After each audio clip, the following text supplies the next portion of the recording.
This is my follow-up video servicing a Porter Cable 743 Sidewinder saw, heavy duty.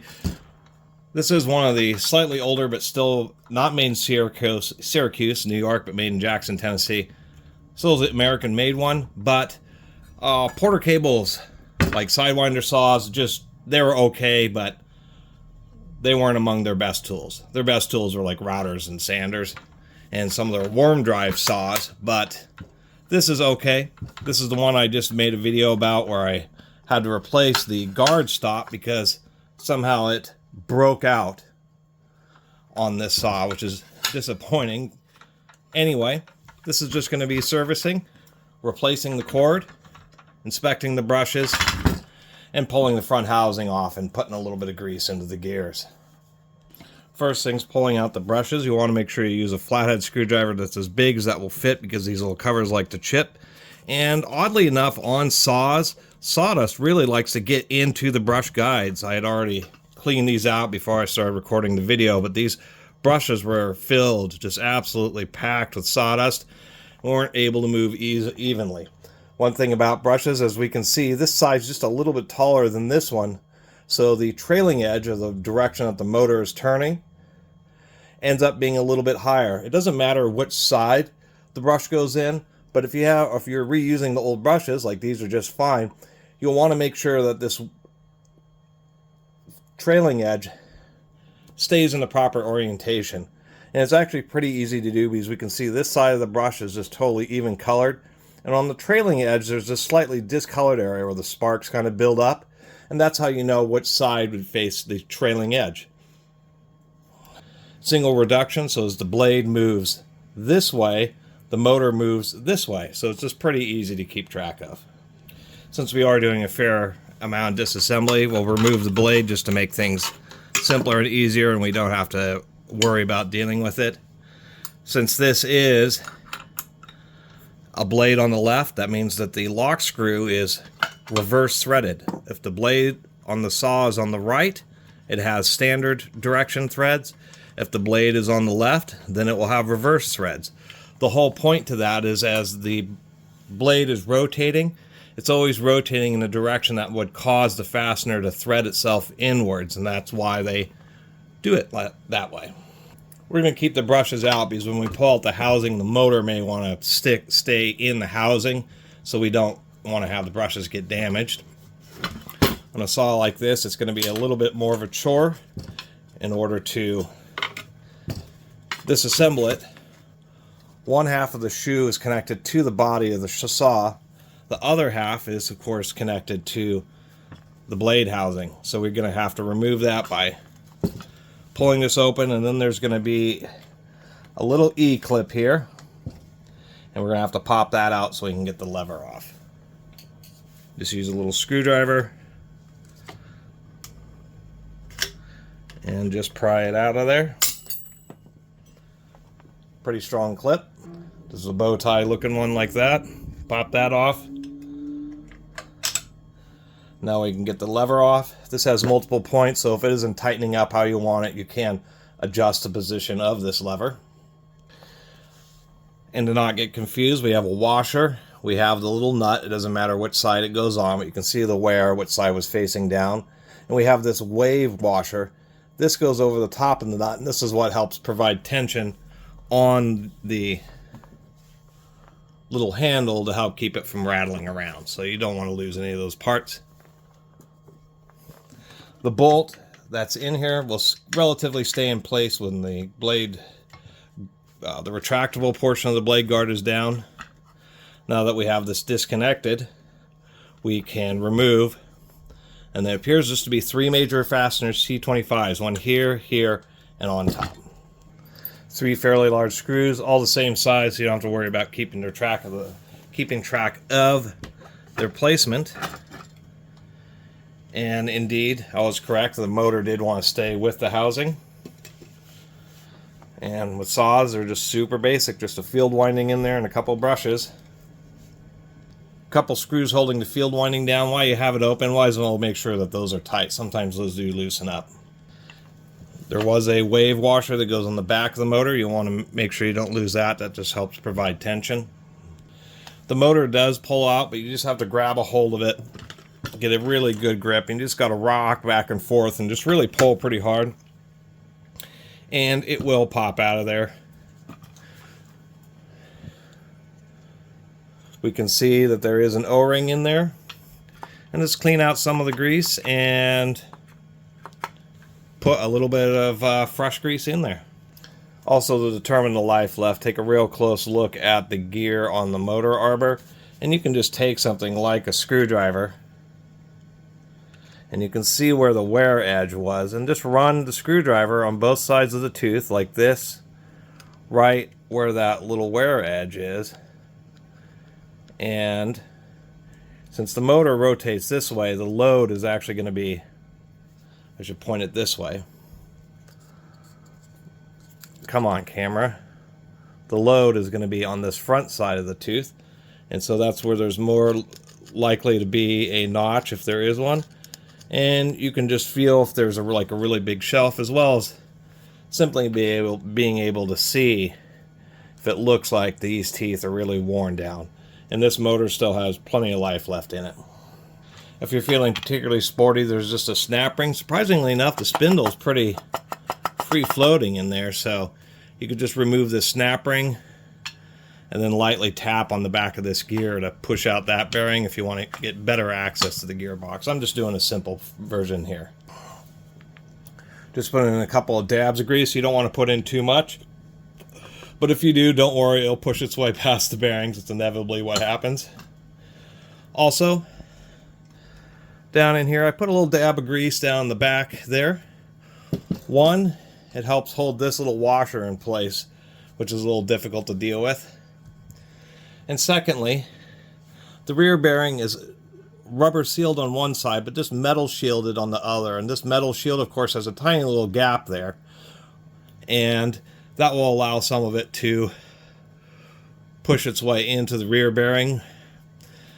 And even if you don't want to have too much, because it'll just push all the way through and you'll get a big mess.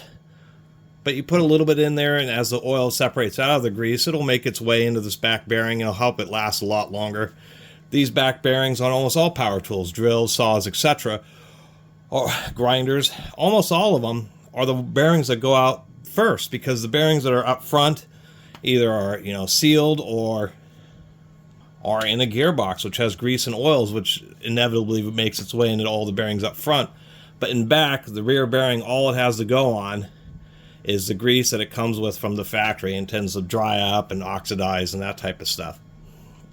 So when you're servicing power tools, it's always important to do something about that. We'll comment that I do like the welded contacts on this porter cable and the heavy amount of epoxy they put around at least this base section of the wires, just to help prevent them from fatiguing. Other than that, you just put the motor back into the gearbox.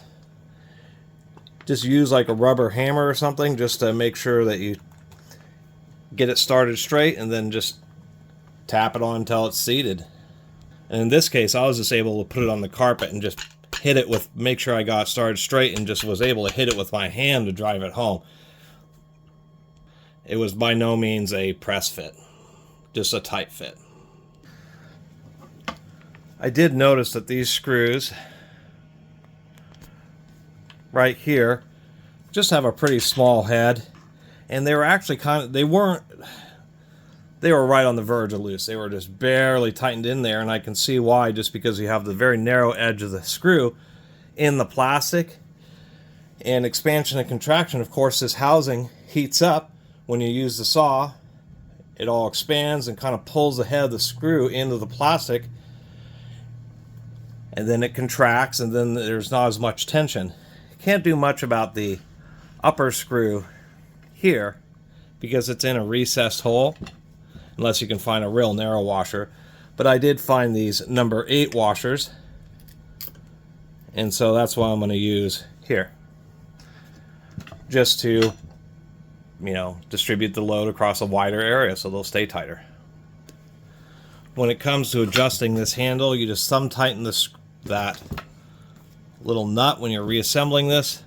Push the guard all the way shut and see if it gets tight enough. If it doesn't, then just lift up the handle and move it over one notch put it back down and see if that will get it tight enough while also loosening enough so that you can easily adjust a guard. It looks like that's going to be right about the right spot. And don't forget to put in the little washer. And then as far as getting the snap ring in, I found the easiest way to deal with this is just to simply kind of, since there is that wave washer, you kind of just get the edge of it started. And then the easiest way really for me is to take some channel locks or something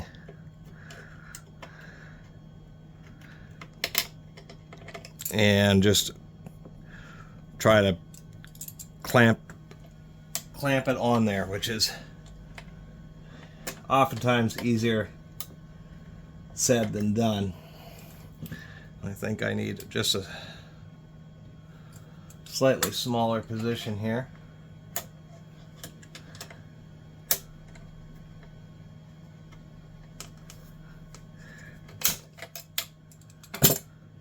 And once you got in there, really make sure it's fully seated, just using your screwdriver. And now my clip isn't real happy about the way I did that, but it's about the easiest way. It's kind of hard to deal with that clip. These clips seem to be real standardized among all sorts of circular saws, skill saws, so it's pretty easy to find a replacement. And now that we've got that all adjusted, now we're going to work on replacing the power cord. Make sure you put the brushes back in. This is the interesting part. We've got 5 screws that are inset, T20, slightly smaller, and then this side of the handle comes off. This is one of the, in almost all situations, electronics and tools, the sides that the screws come out of is also the side that comes off, but not always. This is one of the cases where the opposite side from where the screws come out is what comes off. We'll see if these are all the same size. Those two are the same size.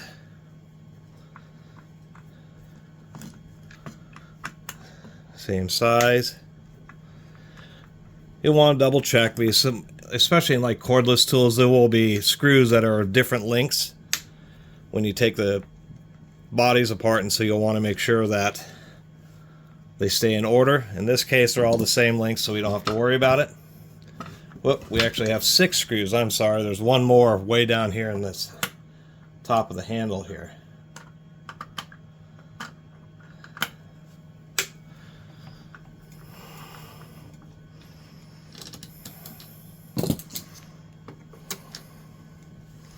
And it's also the same size, so 6 screws.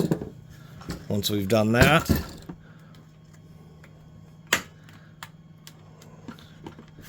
we just kind of work this handle part like so, and then it comes up. Kind of a funky way of doing it.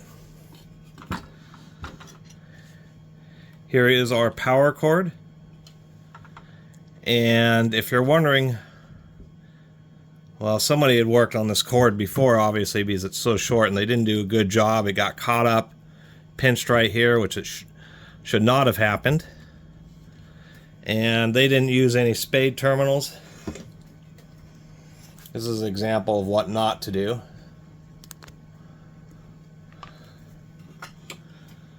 They just wrap the wire around the terminal like that. That doesn't give very good contact because not all the strands are really properly connected.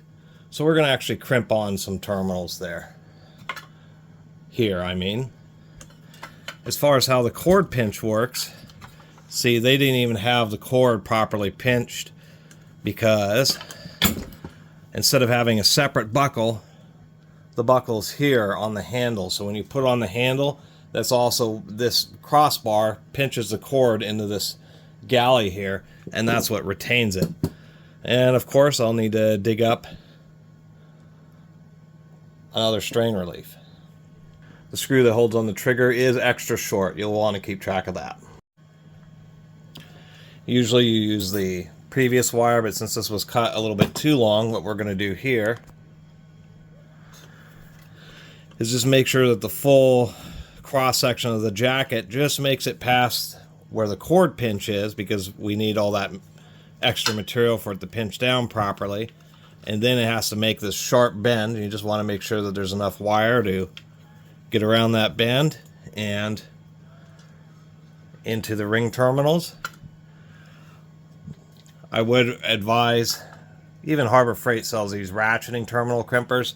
They ensure that you get a nice, tight, proper crimp, because they apply a lot of force and then they close down to a specific measured value or amount, where you can use like the more traditional ones, except for most times you just don't press hard enough to get a really good crimp. And it isn't just the dies that make the big difference on ratcheting crimpers. Of course, they're ratcheting, so you have to run them down all the way for them to release. That's how you really know that you've got a proper crimp. Also, versus having to tin the wire and using spring-loaded terminals, since we're using crimp-on terminals, we're only going to strip these about 3/16 of an inch, or maybe 5 millimeters. And that's all that we really need, so that it properly seats in the terminal but doesn't go too deep, and the insulation is properly supported by the rear portion of the terminal. And what I mean by that is when we put on these terminals, that way the wire is just the right length, and then we have the insulation inside that cup portion. That way, when we crimp this, a little bit awkward sometimes. You want to make sure that you get this in just right, like so that it's even on both sides of the crimping tool. Make sure that it's level.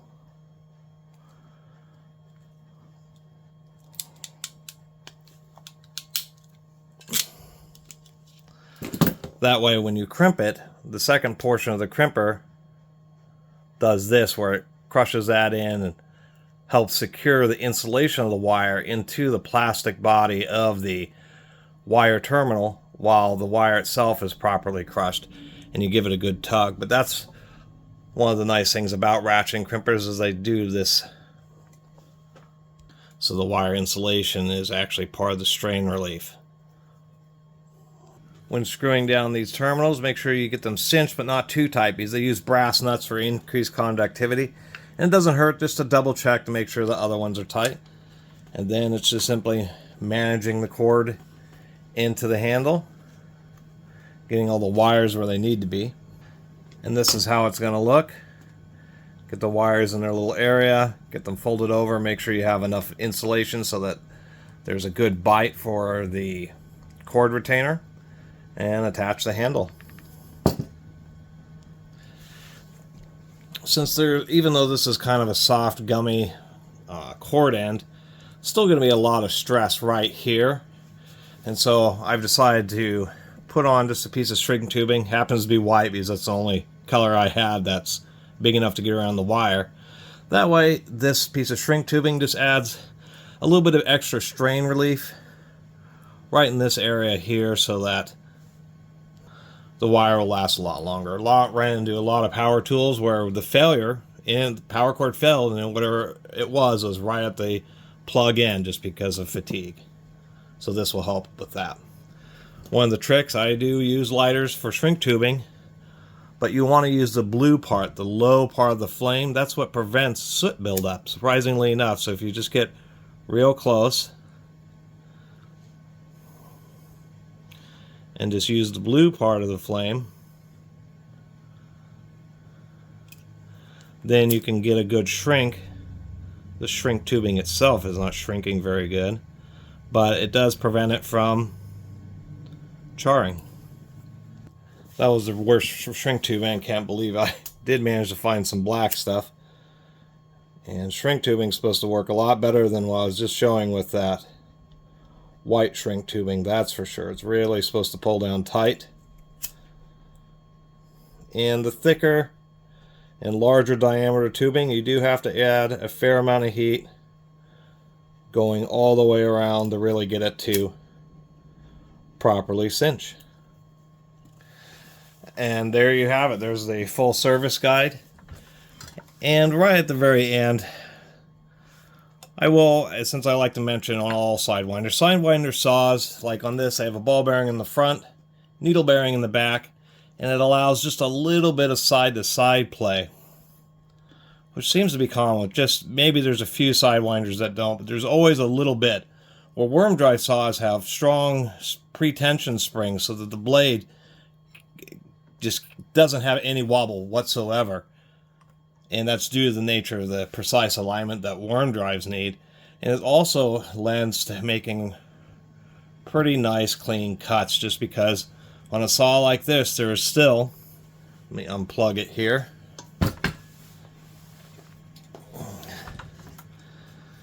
there's still just a little bit of side-to-side play, which can allow the blade to wobble around. Anyway, that's, plug that back in, the service guide, and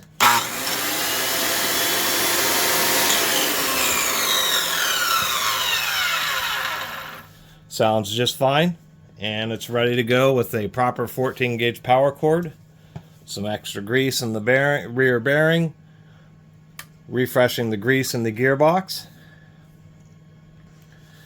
and of course on this particular saw having to fix the blade stop. I have no idea how that got broken out.